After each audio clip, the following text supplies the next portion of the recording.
क दर्शन मन हमर भ गेलै विभोर। क दर्शन मन हमर भ गेलै विभोर। माथ मुकुट माई के चमकै छै बेजोर। माथ मुकुट माई के चमकै छै बेजोर। क दर्शन मन हमर भ गेलै विभोर। क दर्शन मन हमर भ गेलै विभोर।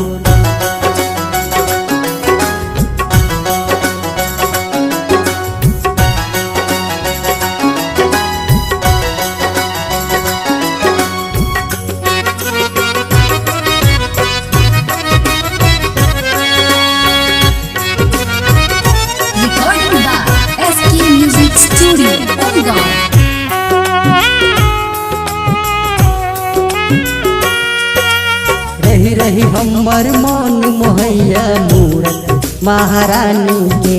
मन करैया अहिठाम रही क सेवा करती भवानी के।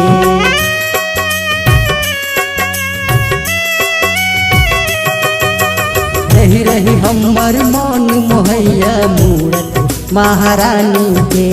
मन करैया अहिठाम रही क सेवा करती भवानी के। देख क मंदिर मन में मारैया बड़ी लोर। देख क मंदिर मन में मारैया बड़ी लोर। क दर्शन मन हमर भ गेलै विभोर। क दर्शन मन हमर भ गेलै विभोर।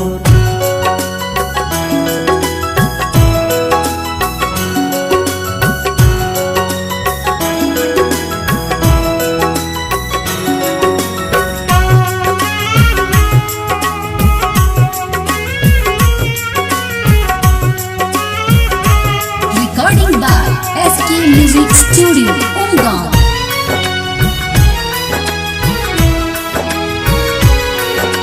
धरब हम हर एक सांस में ध्यान माई के सदिखन। कही क मनक बात माई स आस पुरेबै हम अपन।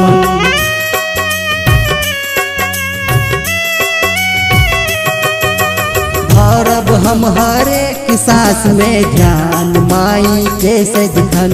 कही क मनक बात माई स आस पुरेबै हम अपन। भजन सुनेबै सब दिन गायब क साँझ अभोर। भजन सुनेबै सब दिन गायब क साँझ अभोर। क दर्शन मन हमर भ गेलै विभोर।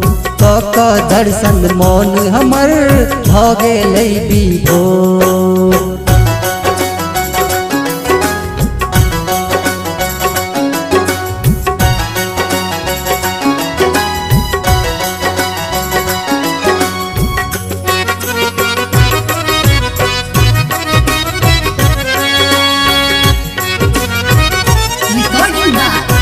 Music studio Umgaon.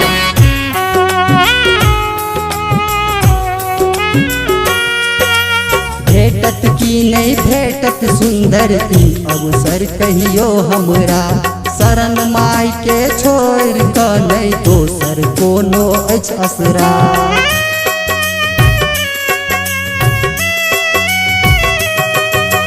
भेटत की नहीं भेटत सुंदर ई अवसर कहियो हमरा। शरण माई के छोड़ क नहीं दोसर कोनो अछि असरा। भक्ति के रस में डूबल राजू के पोरे पोर। भक्ति के रस में डूबल राजू के पोरे पोर। क दर्शन मन हमर भ गेलै विभोर। क दर्शन मन हमर भ गेलै।